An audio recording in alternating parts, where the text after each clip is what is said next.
southern Cayuga, southern Onondaga, and Yates. High wind warning in effect from 4 a.m. to 6 p.m. Friday.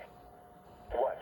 West winds 30 to 40 miles per hour with gusts as high as 55 to 65 miles per hour expected. Oh my God. Where? Yates, Seneca, southern Cayuga, Onondaga, Madison, and Oneida counties.